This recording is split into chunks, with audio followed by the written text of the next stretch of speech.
everyone, so you're welcome back to my YouTube channel. It's your girl, Darlynss. Thank you guys so much for watching. Thank you so much for coming back. All my OGs, I owe you guys. You are so amazing. And if this is the first time you're coming across this channel, please consider subscribing and giving us a thumbs up. Click the notification bell so you do not miss another video. And why? Because on this channel I talk about all things Nigerian wedding planning. I talk about entrepreneurship, business, and I also do lifestyle vlogs, vlogging from my city, Port Harcourt, Nigeria. This video is talking about how to write a business plan. Okay, so if you have not watched my previous video about how I started my business, I also asked people to tell me their business idea, and remember that video is going to be coming up, or a series of videos. So please go and watch that and watch it till the end so that you get the instruction. Write your business idea, write your location and all of that. Furnish me with that information. What I'm going to do is I'm going to compile some certain videos and people's ideas, maybe 4 ideas that are in one sector, and I'll put it in one video just like that so that a lot of people can learn from it. Okay, so if that's the kind of content you're interested in, remember to subscribe, click the notification bell, click the like button, and let's get into the video. My name is Asitonka Agri Abba, and channel is called Darlynss because I'm such a darling. All right, so like I said, this video is how to set up a business plan. I'm going to be talking about the first one, of course, your executive summary. The second one is your product or your service. The third one is your market, and the fourth one is your marketing. On the next video, I'm going to be talking about your finance, your operation, your management, and your personnel. So when it comes to setting up a business plan, these are the main sectors you have to look at. So this video, so that it's not so long, let's get right into the first part, which is your executive summary. You already know what you want to do. You already know the kind of business you want. I'm going to do a video about how to break it down, maybe get a name, get a color scheme, how to brand your business, the logo and all of that. But for this particular one, let's talk about, let's say you want to start an event planning business. Okay, so my business is called 3003 Events, and they say, okay, write your executive summary. I have to start thinking about what's my mission statement, what's my vision, what's my what are my core values, what am I bringing to the table. My executive summary is going to encompass everything I think my business is going to deliver. It's kind of like a summary of every other thing you're going to be writing. Do you understand? So first, start thinking about what you want to write. What's your mission statement? What's your vision?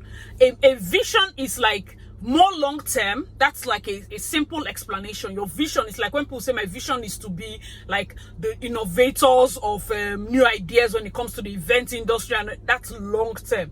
My mission is to be one of the known brands when it comes to Nigerian wedding planning. You understand? It's more precise.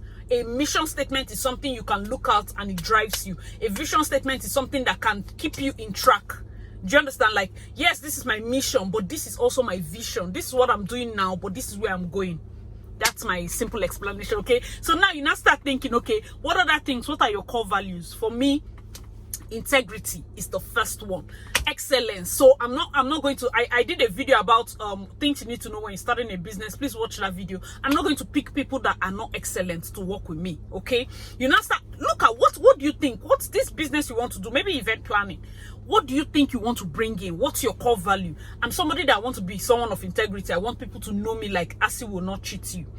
I'm somebody that I want to work with excellence, so that people know that if you're going to work with us, you have to work with excellent people. I want people, do you understand? I want to be somebody that I wait for clients. Clients don't have to wait for me, okay? So I'm time conscious. There are different core values. So you have to write that down. Please make sure you're with a pen or a paper so that you can write all of this down. Then you start thinking of your purpose, okay? So this video, this is your business idea. What purpose does it serve? Okay, so my event planning serve the purpose of helping clients, you know, when they want to get married. You have to write. The truth is, when you're thinking about a business, like writing your business plan, you have to lay all those fancy ideas on paper. Sometimes it's easy to have far ideas. The moment you start writing it down, you start sieving out the ones that don't make sense.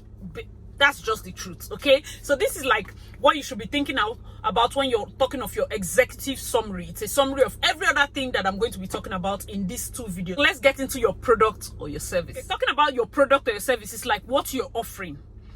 If you're selling clothes, you're into products. If you're doing event planning, you're into service delivery. Event planning is not a product. I cannot sell event planning like on the road. I can sell clothes on the road. Do you understand? So that's different. So those of us that are into products, if you're going to be cutting hair, that's a service, because somebody talked about barbing. So if you're going to be into selling of fabrics, that's a product. So writing an executive summary for the both of you is going to be different. That's why I said the videos I'm going to be doing for writing for this business plan, for other the subscribers that wrote their business plan ideas, the videos I'm going to be doing for you is going to be compiled in such a way that I'm going to be talking about people in the same sector. Okay, so when you're talking about your products, the first thing you need to think about is, what are the products you're offering? The first thing, what are the products? So if you're going to be selling fabrics, I'm going to be selling lace, Ankara, this one, that one, fantastic. If you're going to be selling cake items, I'm going to be selling everything concerning baking of cake, from flour to tins to this to this. You can sell that, that's dry ingredients, or you can decide to sell the baking tins, like the equipment and all of that. That's two different ones, or you can do both combined, but you have to write it down.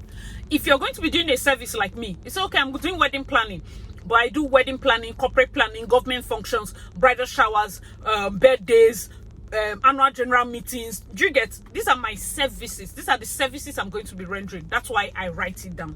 Do you understand? I also said I'm going to be doing a video where I will show you the layout of where I broke down these services. Let me know in the comment section below if you'll be interested in that video, where you have to kind of do like a chart, a diagram. You put your main business and you start drawing arrows down, all the things that are going to be encompassed inside that your main business. Because my main big brand is 3003 Enterprises. Events is just one leg.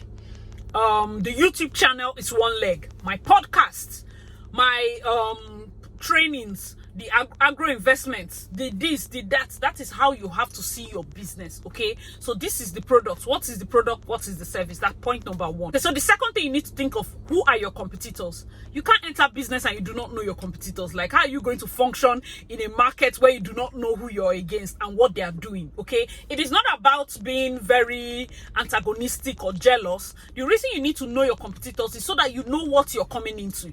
You have to have competitors. So for me, I'm also going to do the video, that particular video I'm talking about. I'll show you the exact business plan that I got from UWIN. It's a federal government scheme. They were going to give us grants. I'm going to show you the exact business plan they sent us, and that's the business plan that I founded my business on.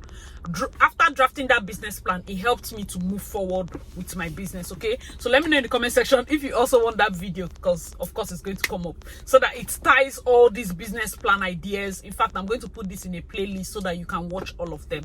Okay, so the second one, like I said, who are your competitors? For me, in that business plan, they ask you have to talk about 2 main competitors and 1 localized competitor. So when I say who are your competitors, now you're selling fabrics and all the people you're calling are people in Lebanon, US. Those are not your competitions. Do you understand? You have to talk about somebody in your city first. You can also talk about somebody that is probably in Lagos or Abuja, that's somebody that their brand is so big. Right now, they don't look like your competitors, but when you put your eyes on them and see what they are doing, not out of jealousy, but out of, oh my God, I like the way they do their things. Like, this is what I'm looking to. It helps you grow even faster. You have to have a localized competitor. Okay, this is what everybody around me is doing. That way you know where to start.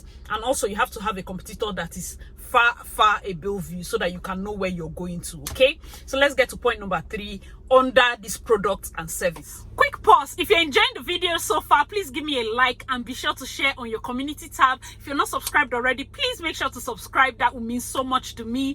Continue watching. Number 3 under this product and service, let's talk, you have to talk about what is your difference. Now you have known your competitors. What is the difference you're bringing in? Everybody is selling fabrics. What will make your own difference? That's the next thing you have to write. And you have to write it down, because if you just put it in, what will make my own difference is because I'll pack it in bag. Every other person is packing it. Some people do ashwebi and they put it in nylons and whatever. Do you know that there's a brand that packages your ashwebi for you? You just tell them I want pink lace. They go to the market, they source different types of pink laces. You choose, they bag it, they put it inside fine boxes. They write the name of you, the person you want to give those ashwebi to. If you're not in Nigeria, ashwebi is like those fabrics you give your friends when you're getting married, so that they sew and they come for your wedding. So they put their names and they deliver it. It is somebody's business. She's not the owner of the fabric. She's not the owner of the client, but she's providing a service that binds these two together.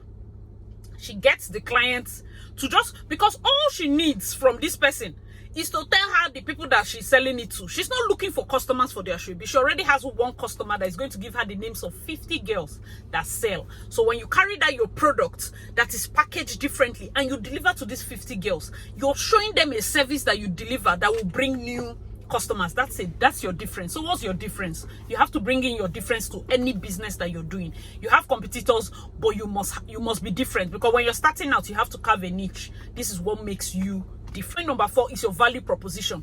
What are you bringing to the table?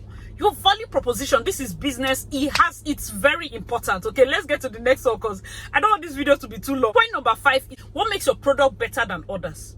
You're coming into the market. What makes you better than others? It's still like saying what is your difference, but right now you have to consciously say what's product, like the difference in your product. It's not the difference in your personality now. Oh, as I'm coming in, I'm going to be more like, I'm picking my calls better, I'm doing this better because I heard that this other person has a bad customer service, I'm doing this other thing better.